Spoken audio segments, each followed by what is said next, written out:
जिंदगी के तमाम शोबों के साथ है। जैसे नमाज पढ़ना बंदगी है, रोजा रखना बंदगी है, हज करना बंदगी है, ज़कात अदा करना बंदगी है, हराम कामों से बच जाना ये भी बंदगी है, नाजायज उमूर को अपनी जिंदगी से निकाल देना ये भी बंदगी है। हुकूकुल्लाह के साथ हुकूकुल इबाद को अदा करना ये भी बंदगी है कि वो कामिल बंदा बनकर बंदगी के कमाल को इख्तियार कर लेता है कि उसकी जात से किसी दूसरे को कोई नुकसान नहीं है, वो किसी के लिए परेशानी का सबब नहीं है। जहां वो हुकूकुल्लाह को अदा करता है वहीं पर हुकूकुल इबाद को अदा करना ये भी बंदगी ही समझता है कि इंसान का एक ताल्लुक अल्लाह की जात के साथ है। बंदगी में जिसे ताल्लुक माअल्लाह कहा जाता है, और इसका एक ताल्लुक बंदगी में मखलूक के साथ है जिसे ताल्लुक माल खल्क कहा जाता है, और इसका एक ताल्लुक इसकी अपनी जात के साथ है जिसे ताल्लुक मान नफ्स कहा जाता है। तो इन तमाम दायरों में ये मुसलमान बंदा बनकर बंदगी को इख्तियार करता है। इसीलिए खुदा परस्ती, अल्लाह के सामने झुकना, उसकी मोहब्बत का इजहार करना, ये हमें नजर कहाँ आता है कि ये खुदा परस्त है, ये मुवहिद है, ये अल्लाह को एक मानता है, ये अल्लाह की बंदगी का कायल हो गया है, ये बंदा बन गया है कि इसके अंदर इंसान दोस्ती पैदा हो जाए। जब इसके अंदर अल्लाह की मखलूक की मोहब्बत पैदा हो जाएगी, अल्लाह की मखलूक से दोस्ती पैदा हो जाएगी, अल्लाह की मखलूक की हमदर्दी पैदा हो जाएगी, और वो उसके लिए किरदार अदा करेगा, तो अब ये इंसान दोस्त फर्द ये हकीकत में ये अल्लाह का बंदा है। इसे अल्लाह के साथ मोहब्बत है, ये अल्लाह के उस ताल्लुक को कायम कर रहा है। अब इसी की तरफ तवज्जो दिलाई। आप हुजूर नबी अकरम सल्लल्लाहु अलैहि वसल्लम की सीरत तय्यबा का मुताला करें तो अल्लाह के हबीब खुदा परस्त है, वहदहू ला शरीक पर ईमान रखते हैं। उस वहदहू ला शरीक पर सबको ईमान की दावत देते हैं, उन्हें अल्लाह की वहदानियत पर खड़ा करते हैं, उनके अंदर अल्लाह की मोहब्बत पैदा करते हैं, उनके दिलों में नूर ईमान को मुनव्वर करते हैं, और उन्हें अल्लाह की मोहब्बत में खड़ा करके खुदा परस्ती सिखाते हैं। अब उसी सोसाइटी में, उसी माशरे में वही लोग जो खुदा परस्त हुए, जिन्होंने तौहीद का दर्स सीखा, जिन्होंने अल्लाह की वहदानियत का सबक हासिल किया, जो अल्लाह की मोहब्बत में रंग गए, अब जब हम उनकी जिंदगी का मुताला करते हैं कि अल्लाह के नबी की मेहनत से जब वो मुवहिद बन गए, अब वो अल्लाह की मखलूक के लिए खैर खा बन गए, वो अल्लाह की मखलूक के लिए किरदार अदा करने वाले बन गए। वो अल्लाह की मखलूक को मुसीबतों और परेशानियों से निकालने वाले बन गए। वो अल्लाह की मखलूक की हमदर्दी में इस बात को भी भूल गए कि ये अल्लाह की मखलूक ये मुसलमान है या नॉन मुस्लिम है। वो सबके हुकूक की जंग लड़ते हैं, सबके लिए जिद्दोजहद करते हैं, सबको दुनिया में इज्जत देना चाहते हैं, सबको दुनिया में मर्तबे देना चाहते हैं, उन्हें कमाल की तरफ ले जाना चाहते हैं कि हर एक इंसान वो नहूसतों और मुसीबतों के दौर से निकल जाए, उसकी खैर खाई चाहते हैं। हुजूर नबी अकरम सल्लल्लाहु अलैहि वसल्लम की बारगाह अक़दस में अदी इब्ने हातिम ताई का बेटा जो बड़ा सखी मशहूर था, बनु तै के कबीले के साथ ताल्लुक रखने वाला, ये भाग कर चला गया। इसको बहन ने वापस दावत दी। ये उस दावत पर मदीना मुनव्वरा में आता है, अभी इस्लाम कबूल नहीं किया। अल्लाह के नबी अदी इब्ने हातिम को मस्जिद नबवी से अपने घर की तरफ लेकर जा रहे हैं कि वहां बैठकर बात करते हैं। अब जब आप अपने घर में पहुंचे तो उस घर में कमरे में एक ही बिस्तर लगा हुआ है अल्लाह के हबीब का, कोई दूसरा बिस्तर नहीं है। अल्लाह के नबी ने अदी इब्ने हातिम ताई का हाथ पकड़कर उसे बिस्तर पर बिठा दिया। अब आप नंगी जमीन पर उसके सामने बैठे हैं, गुफ्तगू कर रहे हैं उसके साथ, मुकालमा है, डायलॉग है। इस्लाम की इज्जत को, कुव्वत को, ताकत को, इसकी हकानियत को, इसकी खूबियों को उसके अंदर मुंतकिल करना चाहते हैं। वो कहते हैं मैं सोचने लगा कि ये शख्स बादशाह नहीं हो सकता। बादशाह होता तो कुर्सी के लिए लड़ता, इसने तो अपनी सीट छोड़ दी मेरे लिए, अपना बिस्तर छोड़ दिया मेरे लिए। मेरे सामने मैं एक आम इंसान हूं, मेरे सामने जमीन पर आकर बैठ गया है। इसके अंदर बादशाहत वाली कोई चीज, कोई खसलत मुझे नजर नहीं आ रही। आपने फरमाया अदी, क्या तो ये समझता है कि हम कमजोर हैं, हम थोड़े हैं, हमारी ताकत कम है। एक वक्त आ रहा है कि ये ताकत इतनी बढ़ जाएगी कि ये मक्का और मदीना और ये इसके गिर्दो नवा के सारे इलाके, दुनिया की सारी कौमें इस मजहब को, मिल्लत को, दीन को कबूल कर लेगी। हमारी ताकत बढ़ती चली जाएगी। आज तुझे बदअमनी नजर आती है, खौफ है। एक औरत सदा यमन से चलेगी, हजारों मील का सफर तय करके मक्का पहुंचेगी, अल्लाह के घर का दीदार करेगी, यहां से वापस जाएगी।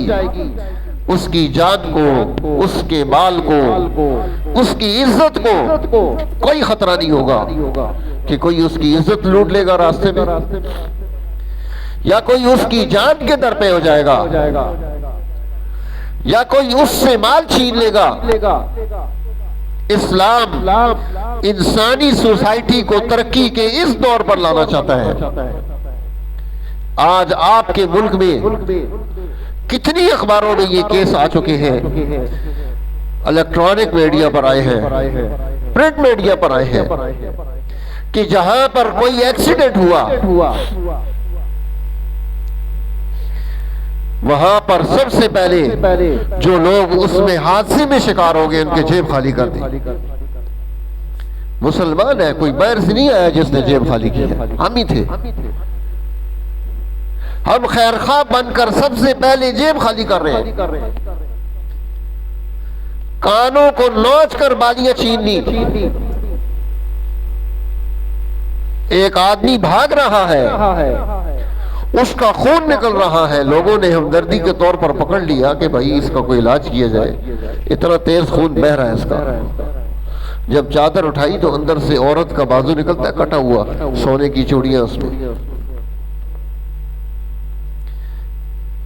जब वो चूड़ियां नहीं निकली उसने बाजू काट दिया। ये हमारे मुल्क का, पाकिस्तान का है, बाहर का नहीं। इस्लाम इंसानी सोसाइटी में इस जज्बा इबादत को जज्बा रहमत में तब्दील करना चाहता है। ये मेरी इबादत नहीं कि सिर्फ ठूंगे मारता रहे, उसका असर उसकी जिंदगी में, उसकी सोसाइटी में, उसके खानदान में, उसकी जात में नजर आए कि हाँ ये मुवहिद होता है, ये इबादत गुजार है। कहां नजर आएगा? जब इसके अंदर इंसानों की मोहब्बत होगी, जब इसके अंदर अल्लाह की मखलूक की हमदर्दी होगी। हम हजों पर हज कर ले और दुकान पर बैठकर 2 नंबरी कर रहे हो। अल्लाह हमारे हजों का मोहताज थोड़ी है। अल्लाह के यहाँ तो तराजू लगेगा। वनज़अल मवाज़ीन अल-क़िस्त लियौमिल क़ियामा। वहां कोई गिनती नहीं है कि 1 लाख दफा ये काम किया था, ये 1 करोड़ दफा किया था। वहां तो तराजू लग रहा है। वमा उमिरू इल्ला लियअबुदुल्लाह मुखलिसीन लहुद्दीन। वहां पर हुक्म ये है कि इखलास देखा जाएगा, ये मुखलिस कितना था, ये अल्लाह के साथ कितना मुखलिस था, ये अल्लाह की मखलूक के साथ कितना मुखलिस था, ये अपने नफ्स के साथ कितना मुखलिस था। इखलास देखा जाए। तो मेरे दोस्तों, ये है तौहीद, ये है अमल में इखलास पैदा करना, अमल में ये तासीर और कुव्वत पैदा कर लेना, और उसका प्रैक्टिकल हमें अपनी अमली जिंदगी में नजर आएगा कि ये तौहीद परस्त सच्चा है या झूठा है, ये आदिल है या जालिम है, ये 1 नंबर काम करता है या 10 नंबर और 12 नंबर काम करता है। ये 420 तो नहीं है।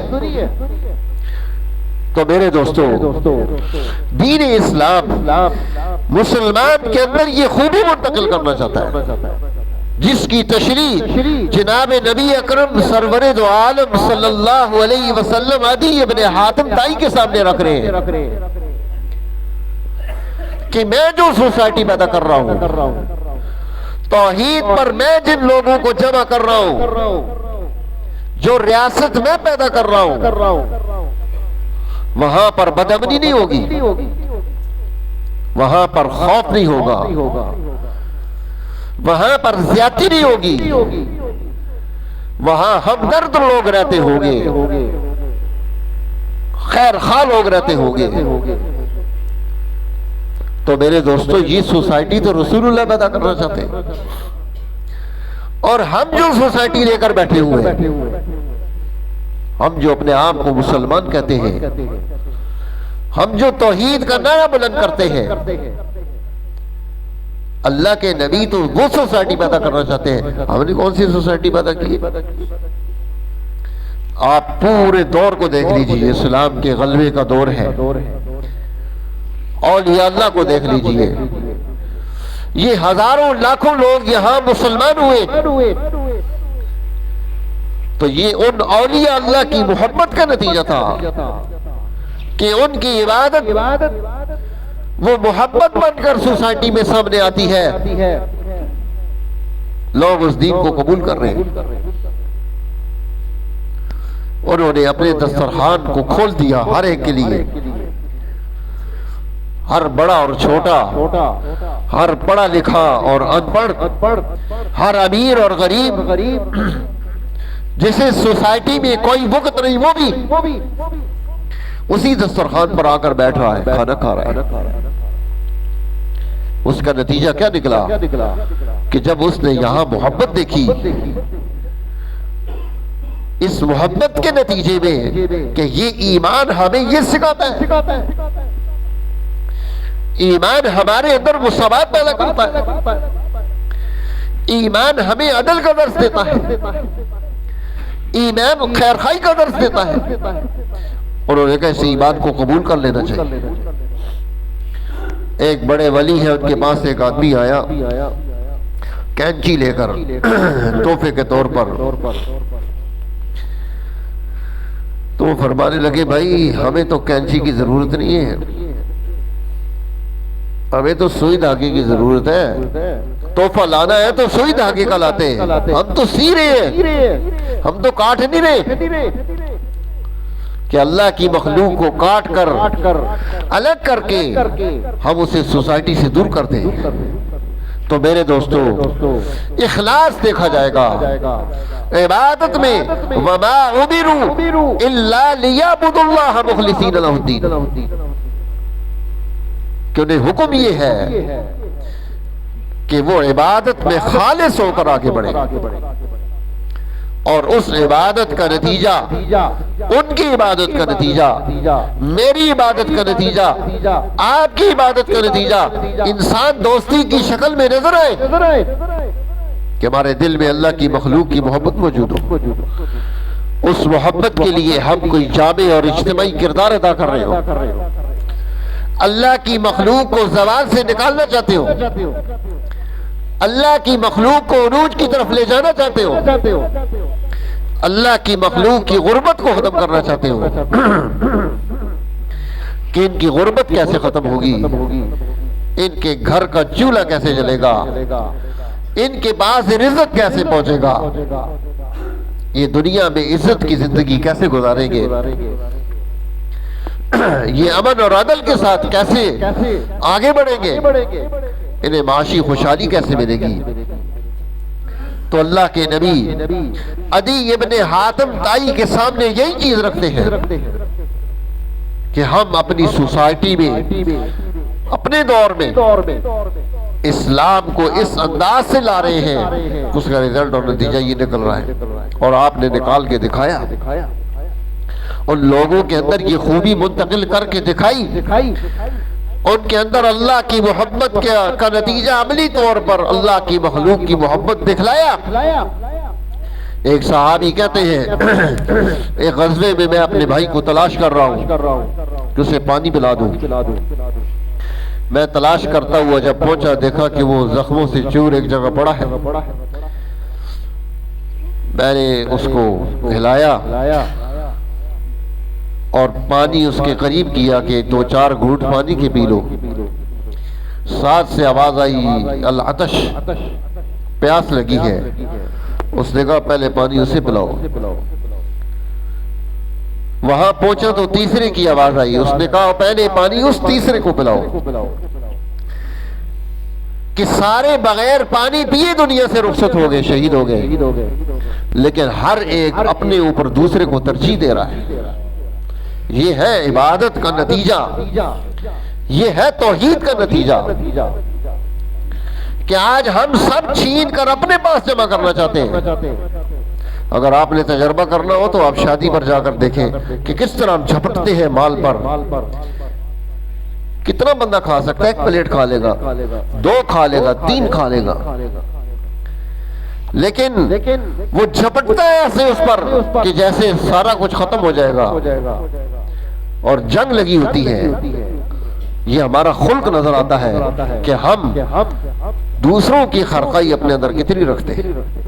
अल्लाह जल्ला जलालुहु इबादत का ये नतीजा जो अल्लाह का कुरान चाहता है, जो अल्लाह के हबीब चाहते हैं, जो अल्लाह के वली करके गए हैं, खुदा परस्ती और इंसान दोस्ती अल्लाह हमें यह नतीजा नसीब कर दे ताकि हम दुनिया में भी सुरखरू और आखिरत में भी। वाखिर दावाना अल्हम्दुलिल्लाह रब्बिल आलमीन।